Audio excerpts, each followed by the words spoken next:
Padre, en el nombre de Jesús te damos muchas gracias por este día, gracias por este tiempo, gracias por permitirnos, Señor, orarte, gracias por permitirnos hablar de ti, porque tu palabra ha resplandecido en nuestras vidas.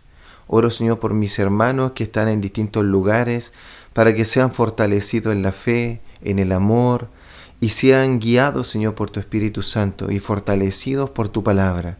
Señor, oro para que me puedas usar en mis debilidades, en mis dificultades, y puedas suplir, Señor, con tu gracia y con tu amor, a veces la incapacidad que uno tiene, Señor, de transmitir el mensaje de una manera que todos lo podamos entender. Señor, ayúdanos a comprender tu palabra y ayúdame a mí a entregarla con sabiduría y con pureza y como que venga directamente de ti. Te alabamos, Señor, y a ti te damos toda la gloria. Amén y amén. Aleluya. Si alguno se sorprende por qué oro así, es porque de verdad cada vez que voy avanzando me doy cuenta de que hay una gran responsabilidad de entregar la palabra de Dios, porque somos como una especie de como los profetas que tenían que entregar exactamente lo que Dios dijera. El profeta tenía que entregar directamente lo que Dios le dijera al pueblo, y la idea o lo que tenía que hacer era su responsabilidad, que no importa cuál fuera la palabra, no podía agregar ni tampoco podía quitar. Tenía que decir tal cual lo que el Señor había dicho, y por eso que ellos señalaban, así ha dicho Jehová. Y a veces el pueblo decía, oh, qué alegría que así ha dicho Jehová. Y a veces decía, no sé si Jehová lo dijo. Entonces el profeta tenía la responsabilidad de decir tal cual lo que Dios había dicho. Cuando nosotros nos ponemos a enseñar la palabra de Dios como maestros, también tenemos una gran responsabilidad de instruir y de enseñar la palabra de Dios con lo que ella quiere decir y de una manera que sea fidedigna y que sea efectivamente la palabra que salió de la boca de Dios aplicada para su pueblo. Bueno, hoy día quiero que podamos hablar y les traigo una palabra que se llama la soberanía de Dios. Ya, me gustaría que pudiéramos poner la cita bíblica. Vamos a leer el libro de Romanos. Toda esta seguidilla de palabras han estado en el marco del libro de Romanos. La semana pasada hablábamos, ¿cierto?, de la seguridad de los hijos de Dios, que estaba basada en Romanos 8.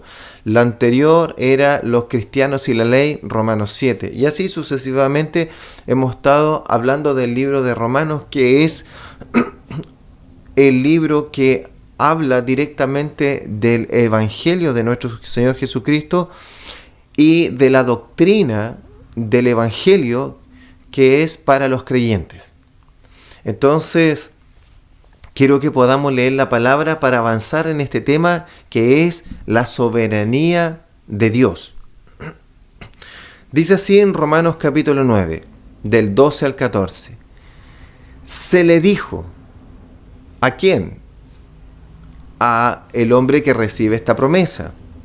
Dice, el mayor servirá al menor. Como está escrito, a Jacob amé, mas a Esaú aborrecí. ¿Qué pues diremos? ¿Que hay injusticia en Dios? En ninguna manera. Miren, el apóstol Pablo en el capítulo 9 y en el 10 y en el 11 habla de lo que le sucedió a Israel al rechazar al Mesías, a lo que le sucedió a la nación de Israel en este tiempo de la historia, cuando viene nuestro Señor Jesucristo y luego Él muere, va a la cruz, ¿cierto?, resucita y se comienza a predicar el Evangelio. Pablo se enfoca en estos 3 capítulos de lo que le pasó a la nación de Israel. Y en el capítulo 9, él comienza expresando el profundo dolor y tristeza que él tenía por su pueblo que él tenía unido carnalmente, de su pueblo de sangre. Porque él entiende que Dios se hizo de un pueblo, de los hijos de Dios, que no es un pueblo unido por sangre, sino que es un pueblo unido por y a través de nuestro Señor Jesucristo, tanto de judíos como de gentiles. Dios cumplió su promesa dada a Abraham, que iban a ser benditas en él, en su simiente, todas las naciones de la tierra. Pero Pablo está triste y siente dolor por su pueblo que tiene de sangre. Y él comienza hablando y dice, ¿cómo pudo haber pasado? Estoy parafraseando, no es que él lo dice así.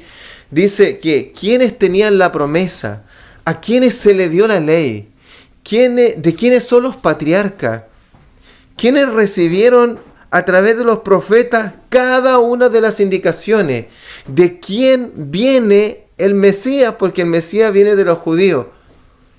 ¿Cómo pudimos haber rechazado al Mesías? ¿Cómo Israel pudo teniendo todas las promesas, teniendo la palabra, y si la escudriñan toda la palabra de Dios, y él que la escudriñó se daba cuenta que todo mostraba en el cumplimiento en Jesucristo, y él dijo, como preguntándose, ¿qué pasó? O tenía dolor y tristeza. Y en este sentido él comienza a hablar de la soberanía de Dios. Y él dice, ¿qué pasó entonces? ¿Será que la promesa de Dios dada a Israel falló? ¿Falló la promesa de Dios? Y él empieza a recordar la promesa y dice, la promesa fue dada a Abraham, que en su simiente, ¿cierto?, iba a ser bendita las naciones de la tierra. Y de Abraham, ¿quién nació? Nació Isaac, pero también nació Ismael.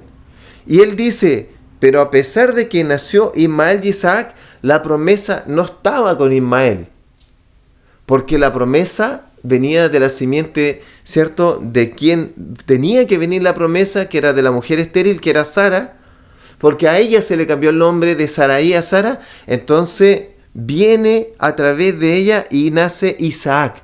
Y ahora la promesa está en Isaac.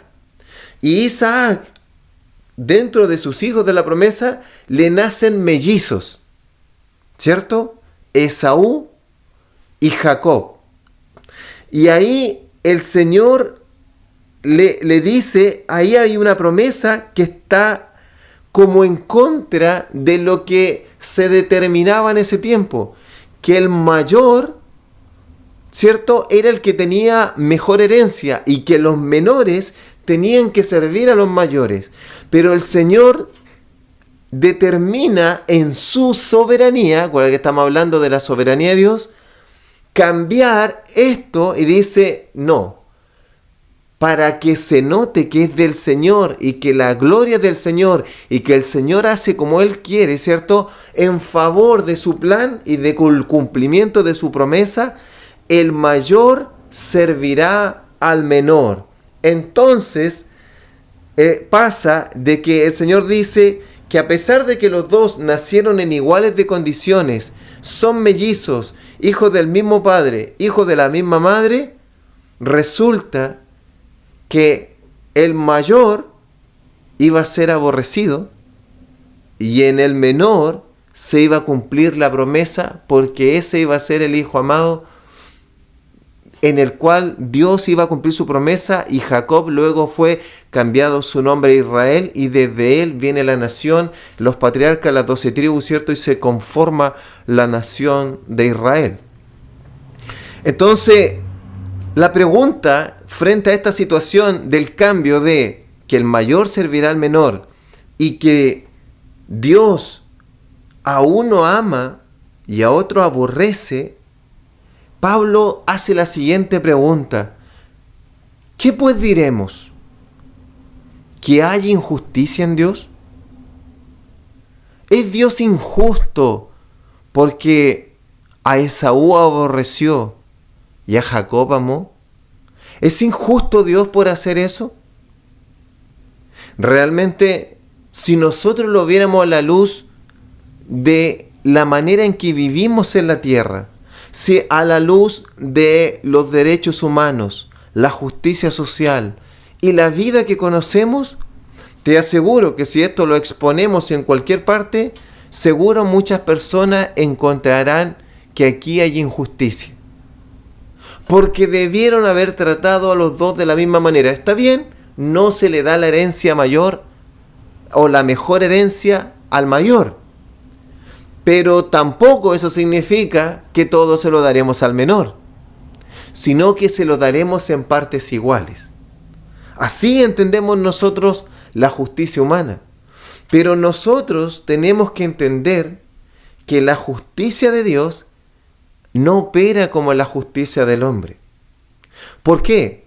Porque Dios opera en la tierra de acuerdo al plan redentor de la humanidad.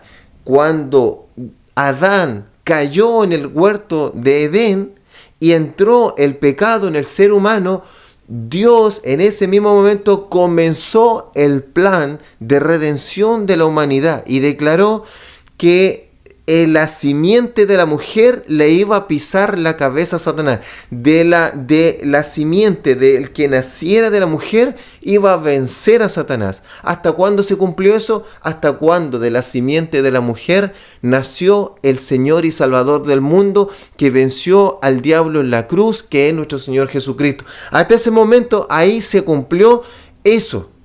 Pero ahora todo el resto se cumple en la segunda venida. Entonces nuestro Dios ha trazado y ha escrito y le ha revelado a los profetas su plan perfecto.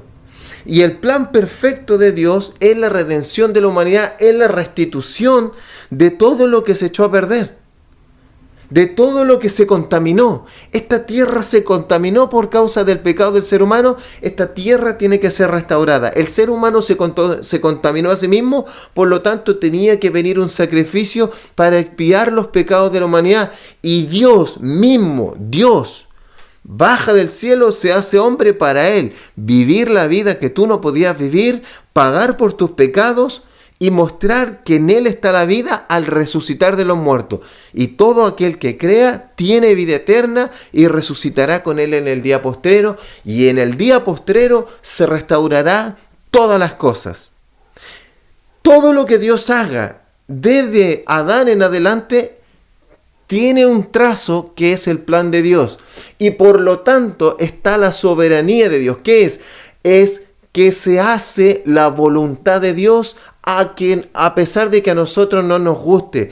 A nosotros podríamos ver que es injusto que gente se vaya al infierno, que es injusto que no todos se vayan al cielo, que es injusto que Dios que a algunos sí les resplandece la luz de Jesús y a otros no. Pero no es así.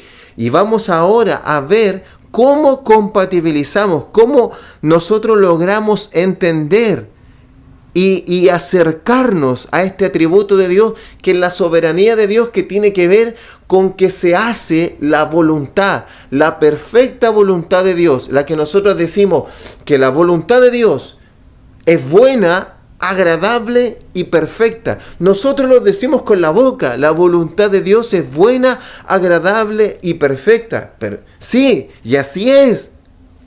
Pero es que a veces la voluntad de Dios sentimos que no nos favorece. Por eso que en el capítulo 8, que lo estábamos viendo la semana pasada, y se lo reitero, dice el apóstol Pablo: ¿quién nos separará del amor de Dios? ¿Hambre? ¿Desnudez? ¿Persecución? ¿Tribulación? Lo alto, lo profundo, nada nos puede separar del amor de Dios, porque ya estamos en Cristo Jesús. Y si Él es con nosotros, ¿quién contra nosotros? Pero resulta que cuando nosotros estamos pasando por persecuciones, pasando por aflicciones, es difícil entender que eso también es parte de la voluntad de Dios, que nada se le escapa a Dios, que no hay nada en la tierra que se escape a la soberanía de Dios, y que no existe pero ningún rey en la tierra, ni ningún presidente, ni la autoridad que más alta se te ocurra, un rector de una universidad, un presidente, el que está a cargo de la Comunidad Europea, el más poderoso y rico del mundo. No, todos los reyes de la tierra gobiernan porque Dios lo permite. No gobiernan por otra cosa. Y no hay ninguna autoridad que esté sobre Dios. Y nadie puede llegar más allá de lo que Dios no se lo permita. Inclusive el Señor dice que frente a la gran persecución, a la gran tribulación que tendrá el pueblo de Dios en los últimos días, ¿cierto? Solamente se hará porque Dios permitirá que el anticristo haga guerra contra los santos y los venza. El Señor lo va a permitir, no porque el anticristo sea muy poderoso, porque nada se escapa de la voluntad de Dios. Y eso nos debe dar seguridad, ¿ya? Amén. Seguridad. Avanza, Victoria, por favor, a la siguiente. Miren, vamos a seguir leyendo la siguiente. Dice, pues a Moisés dice, mira esta parte en amarillo, estábamos hablando de que a Esaú aborreció y a Jacob amó. Ahora, algo que no dije, ¿cómo sabemos que a Jacob amó y a Esaú aborreció? Ambos tenían muchos bienes. Cuando Jacob viene al encuentro con su hermano, luego de haber hecho todas las artimañas, ¿cierto?, para obtener la bendición, y vuelve, y tiene que volver a hablar con su hermano, él le trae muchos obsequios. Pero Esaú lo rechaza porque era una persona de mucho dinero, de muchas posesiones. Él dijo, yo he sido tremendamente bendecido por el Señor. Entonces, ¿cómo entendemos que Esaú aborreció? Si ambos tenían las mismas bendiciones, Esaú estaba en el territorio correcto, estaba con el papá, había estado todo el tiempo ahí con la familia, más encima estaba siendo tremendamente bendecido. ¿Cómo aplica esto de que a Esaú aborreció? Lo que pasa es que el Señor al que ama corrige, al que ama disciplina, al que ama instruye, al que ama forma. Por eso que nos dice a los padres que el que no ama a su hijo y no lo corrige, a su hijo aborrece. Entonces no existe evidencia en la palabra que corrigiera a Esaú.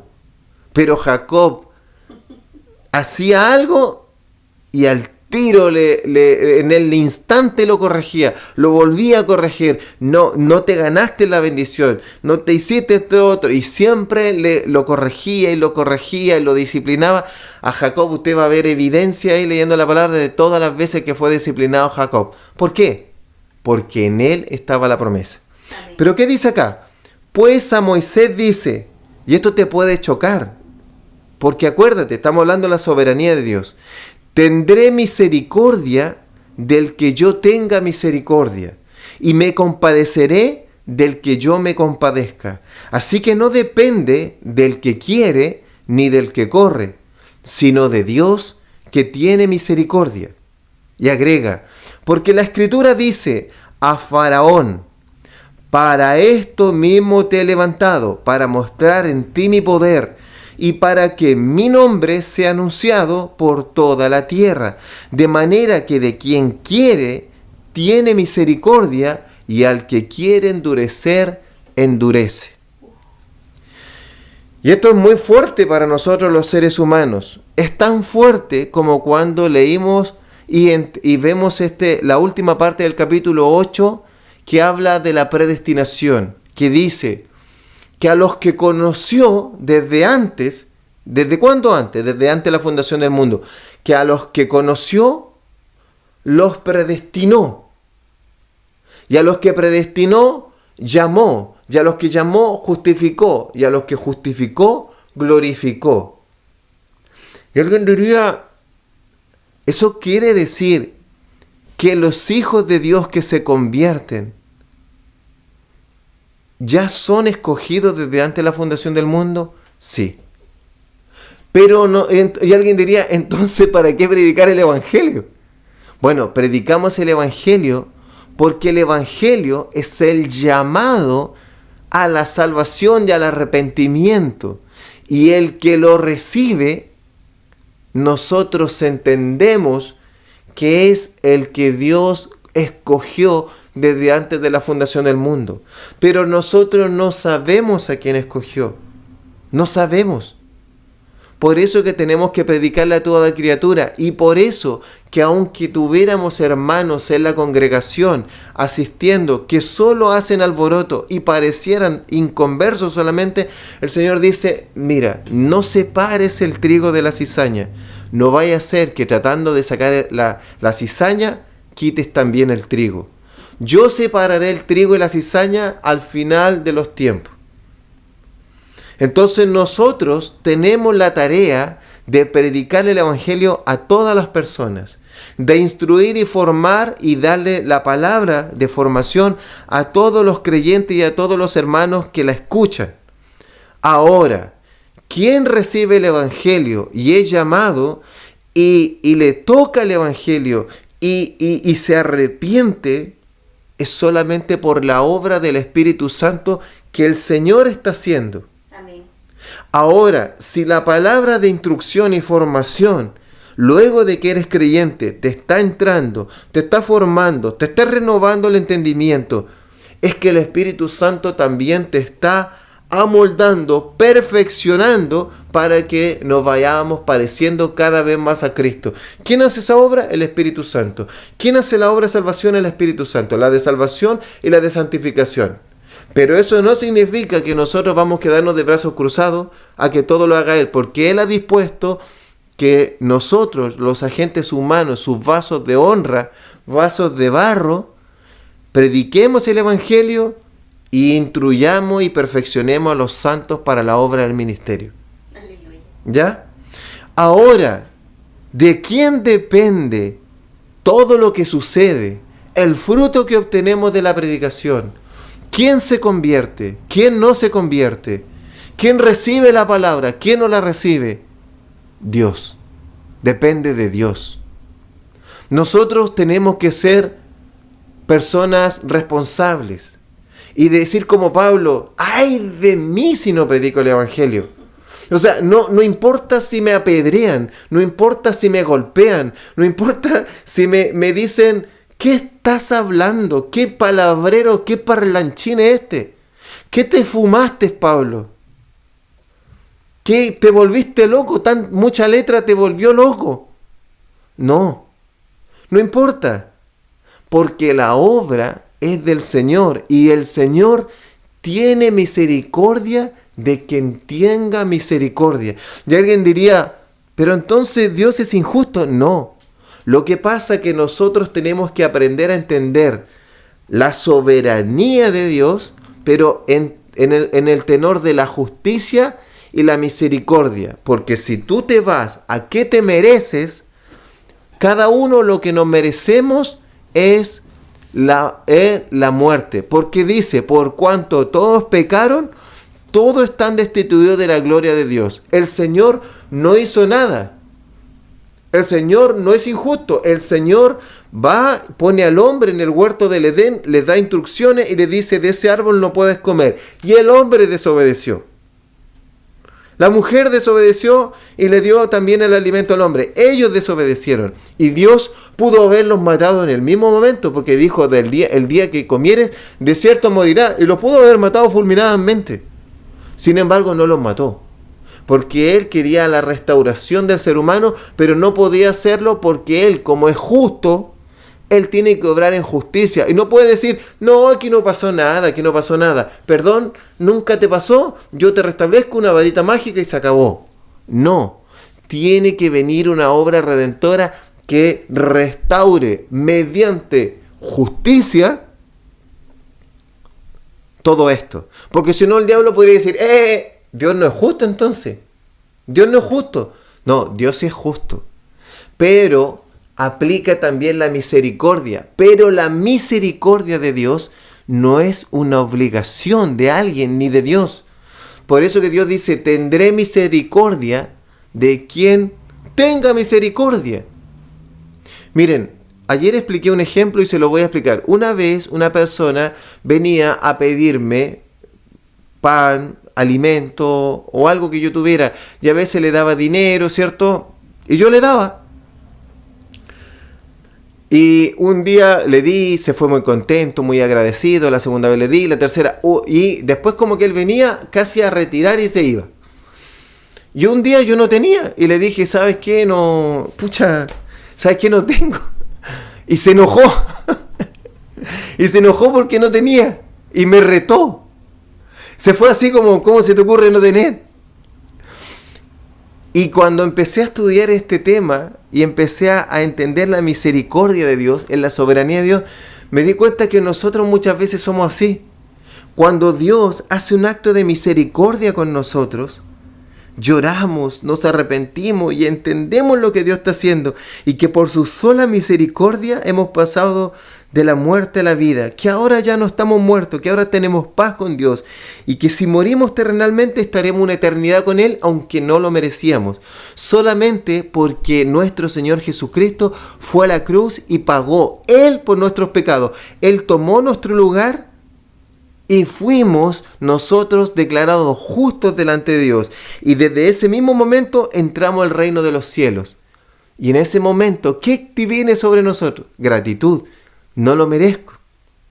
Pero a veces en el avanzar, cuando Dios te pone dones, cuando Dios te pone entendimiento, discernimiento, después ya vienes con otra disposición. Aquí vengo yo. No necesitamos a Dios. La oración es más corta. Y cuando a veces venimos a hablarle a Dios, le venimos a reclamar. Yo he escuchado hombres y mujeres de Dios que porque son grandes ministros, cantantes y todos los conocen, dice, yo no acepto un no del Señor. No, yo oro, pero yo no permito un no como respuesta. Y la pregunta es, ¿quién te crees? ¿Quién te crees? Nunca perdamos de vista quiénes somos nosotros y quién es nuestro Dios. Dios es el creador de los cielos, de la tierra y del universo. Es un Dios de amor que dio a su Hijo para que todo aquel que en Él crea no se pierda, mas tenga vida eterna. Pero si alguien rechaza al Hijo de Dios, no va a ver la gloria, sino la ira de Dios sobre él. Que Dios muestra también vestigios para que nosotros entendamos que Él no se mueva a nuestro antojo, que Él también derramó su ira y su juicio sobre Sodoma y Gomorra, y así lo derramará sobre toda la tierra para el día del juicio, como Sodoma y Gomorra va a venir a ser toda la tierra purificada por fuego. Nosotros no controlamos a Dios. Nosotros por gracia, por misericordia y amor de Dios, se nos permite entrar a su reino. No porque Él esté triste y esté llorando. Imagínate, Él tiene millares de ángeles que lo adoran. Millares de pueblo que lo adora. Él pone vasos de honra y vasos de ira. Él es el creador. Él te creó a ti. Él me creó a mí y nos creó para su gloria. Y cuando nosotros lo glorificamos a Él, es que encontramos la plenitud de gozo. Pero nunca hay que olvidarse quién es Dios. Ahora, si tu Dios o el Dios de alguien es el Dios de la religión o es el Dios de su mente, que no es un Dios solamente de amor, que acepta todos sus caprichos y le cumple todos sus deseos, como el genio de la lámpara, gloria a Dios. Pero ese es un Dios de su mente, ese es un Dios de su religión, porque el Dios de la palabra, que el Dios que se ha mostrado, se ha revelado, ¿quién es Él? En toda la historia de la humanidad, a través de sus profetas, y luego por el Hijo, se reveló a nosotros. Ese Dios muestra que es un Dios de amor, pero es un Dios de justicia, de ira, que aborrece el pecado y que va a purificar la humanidad y que reveló su plan redentor para la purificación de este mundo. Y quien no quiera venir a través de nuestro Señor Jesucristo, que es el único camino y verdad, no puede venir al Padre y no puede entrar al reino de Dios. Y si no nace de nuevo, no puede venir a Dios. Y esa obra es solo de Dios. Por lo tanto, Él tiene misericordia de quien tenga misericordia. Y nosotros, sus vasos de misericordia, tendremos que estar felices y gozosos que nos escogió. Y ser discípulos, hombres y mujeres, aparte de agradecidos, obedientes en hacer la voluntad de nuestro Dios, en trabajar para el fortalecimiento, el crecimiento y el avance de su reino, para que se cumpla el número de los escogidos. Aleluya. Quiero terminar con esto y solamente lo voy a leer para que te quede claro la soberanía. Entonces, amados, pasemos a la siguiente. Cuando estés orando delante de Dios, es verdad que Él es nuestro amigo, pero Jesús dijo, yo soy su amigo porque les muestro lo que voy a hacer. Y Dios también se mostró cercano a Israel, dijo, porque Dios no hará nada que no le revele a sus profetas.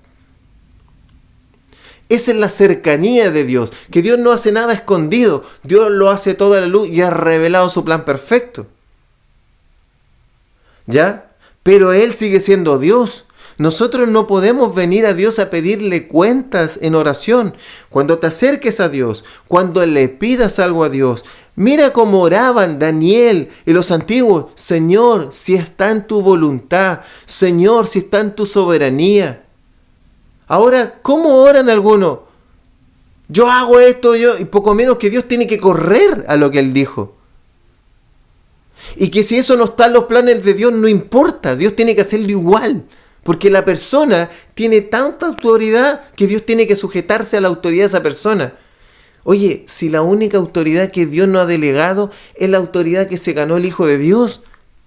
Y eso no significa que nosotros vamos a tener una autoridad mayor a la que tiene nuestro Señor Jesucristo y a la que tiene el Padre. ¿De qué estamos hablando? Mira, voy a leer esto como les dije. Y con esto vamos a terminar leyéndolo. Dice... Mas ante hombre, ¿quién eres tú? ¿Quién eres tú para que alterques con Dios? ¿Quién eres tú para que alterques con Dios? Dirá el vaso de barro, ¿qué lo formó? ¿Por qué me has hecho así? ¿O no tiene potestad el alfarero sobre el barro para hacer de la misma masa un vaso de honra y un vaso de deshonra? ¿Y qué si Dios, queriendo mostrar su ira y hacer notorio su poder, soportó con mucha paciencia a los vasos de ira preparados para la destrucción? Y para hacer notorias las riquezas de su gloria, las mostró para con los vasos de misericordia que Él preparó de antemano para su gloria, a los cuales también ha llamado. Esto es, los vasos de gloria, a los que ha llamado, a los que ha justificado y va a glorificar, a nosotros, y no solo de los judíos, sino también de los gentiles. Aleluya. Dios es soberano, y eso nos tiene que dar confianza, que si pedimos conforme a su voluntad, Él es justo y lo hará. Y Él nos va a dirigir con su Espíritu Santo. Él nos guía con su palabra. Y todo lo que sucede, sucede para la gloria de Dios. Y no hay nada, ni nadie que gobierne en esta tierra que esté por sobre Dios. Y si algo nos pasa, tribulación, persecución, hambre, es porque Dios lo permite, ya sea para disciplinarnos, para formarnos o para mostrar su gloria a través de nosotros. Y nosotros somos sus vasos de honra, de misericordia, a través de los cuales el Señor muestra su gloria y su misericordia y su justicia para con toda la humanidad. Solo somos eso. Gloria a Dios, porque Él nos ha escogido desde antes de la fundación del mundo. Y por eso tenemos que ser agradecidos y amorosos con todo lo que Dios ha creado. Oremos al Señor, a nuestro Dios soberano. Padre, en el nombre de Jesús te damos gracias. Gracias, Señor, a ti, Dios del cielo y de la tierra, creador de los mares, del universo. De ti viene la salvación, de ti viene nuestro socorro. La salvación viene de ti, la salvación está en ti. está en ti, Dios, es descrita, Señor, pensada en tu mente, ejecutada por nuestro Señor Jesucristo y revelada por su Espíritu Santo. Señor, a ti sea toda la gloria, toda la honra. Nosotros somos vasos de barro que formó el alfarero, vasos de misericordia, que confiamos en tu santa voluntad, que tu voluntad es buena, agradable y perfecta. Confiamos, Señor, que no hay nada en esta tierra que no se mueva por tu voluntad. Sea que nuestros ojos parezca extraño, raro, difícil de entender, confiamos, Señor, en que tú eres soberano y que nada se te escapa, nada se ha escapado de tu voluntad y de tu plan perfecto. Y nosotros podemos confiar en ti, Señor, porque tú no eres hombre para mentir y tú eres el creador de los cielos, de los mares y de la tierra y de toda creación que ven nuestros ojos y de todo lo creado en el cielo también. Padre, en ti confiamos y perdónanos, Señor, cuando a veces, Señor, creemos que tú tienes que moverte a nuestro antojo. Perdónanos, Señor, porque a veces no entendemos, no sabemos quiénes somos nosotros y quién eres tú, Señor. No entendemos, Señor. Yo te ruego que nos perdones y también abras, amado Espíritu Santo, el entendimiento y vivir confiadamente que podemos descansar en nuestro Dios soberano, sabiendo que sea el día malo o el día bueno, en Dios vivimos, y sea que vivamos, vivimos para Cristo, y si morimos, de Cristo también somos. Podemos confiar, Señor, que tú ya nos diste la vida eterna y que tú, Señor, estás en control de todo. Queremos sujetarnos a tu perfecta voluntad, vivir en tu voluntad, confiando en tu perfecta soberanía, Dios. Gracias, Padre, te damos toda la gloria en el nombre de Jesús. Amén y amén. Amados, Dios les bendiga. Confíen en nuestro Dios soberano que está al control de todas las cosas. Dios les bendiga.